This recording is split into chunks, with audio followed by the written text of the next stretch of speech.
Nvidia GeForce RTX 2080 is a whopper of a graphics card that's finally able to push 60 FPS 4K gaming with a single GPU. But, more impressively, it also features ray tracing and AI-driven tensor cores to push a new revolution in computer graphics. That said, the price of admission into this new elite world of graphics is incredibly high. Price and availability. The Founders Edition version of the Nvidia GeForce RTX 2080 rings up for an almost obscene $1,199, £1,099, $1,899.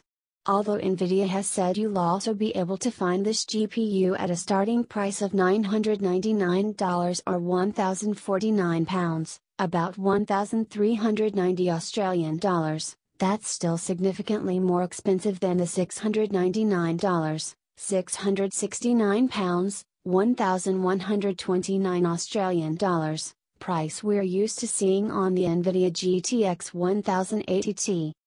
Specifications. While it might cost almost twice as much as the graphics card it's replacing, the Nvidia GeForce RTX 2080 Ti delivers some impressive specs with 11GB of GDDR6 VRAM, 4352 CUDA cores and a boost clock of 1635 MHz when overclocked.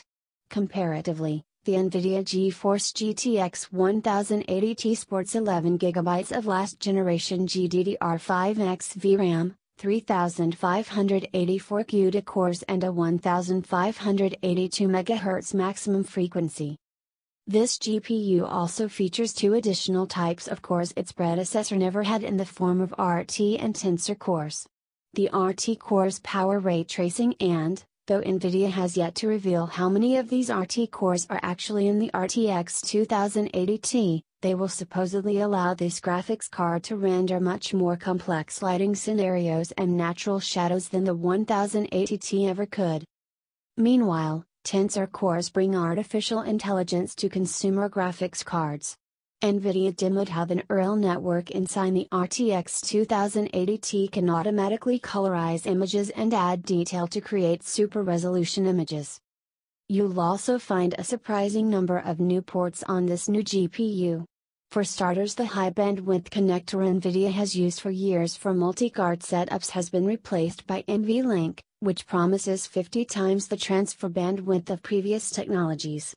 Around the back, you can also spot a newly added USB-C video out port that has become prevalent among new monitors, and will likely become the de facto connector for future virtual reality headsets. Design and cooling. The RTX 2080 Ti, and the whole Turing-based RTX series, also brings the first dual-fan cooling system ever seen on an Nvidia Founders Edition, aka reference, card. Typically, first-party cards have always come with a blower-style cooler that essentially sucks in cool air through its fan to funnel heat through the back of the card. A dual-fan system, meanwhile, basically takes cool air and splashes it against an open heatsink to exhaust heat in every direction. While blower-style coolers are great for isolating heat from the rest of your components, their cooling capacity has been historically much smaller, because a single fan can only move so much air. Dual and multi-fan systems can move much more air but end up leaving more accumulated heat inside your PC case. This debate, among many in the computer industry, has yet to be resolved, so we'll have to see if Nvidia's decision to add another fan was a good idea in our testing. Aside from the new fans, the RTX 2080 Ti also sports a full-length vapor chamber to cover the entirety of the card's printed circuit board, or PCB. Nvidia has promised the whole system works to deliver ultra-cool and quiet performance, claims that we'll fully investigate in a proper review. Performance. Although we haven't had the chance to benchmark the card thoroughly, we did get to play multiple PC games at 4K and in excess of 60 frames per second, FPS, with the RTX 2080 Ti at Nvidia's GeForce Gaming Celebration event at Gamescom 2018. Unfortunately, due to multiple non-disclosure agreements we signed, we can only tell you that Shadow of the Tomb Raider looks stunning with ray tracing turned on. Thanks to Nvidia's RTX technology, Shadows do indeed look more realistic, with different intensities everywhere depicted in a stony ruin in the rainforest. We also just gawked at the walls, looking them shimmer as light reflected and refracted off of them. In terms of frame rate, Shadow of the Tomb Raider ran at a mostly consistent 50-57 FPS, which is impressive given the game is running on a single GPU and in such an early state, on top of all the new ray tracing techniques. We also played a variety of other PC games that shall not be named, and saw performance run in excess of 100 FPS at 4K and Ultra settings.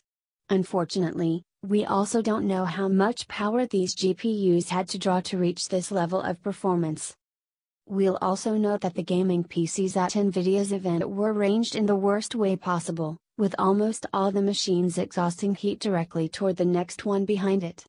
So, we'll likely see even better performance once we get a card into our isolated test bench.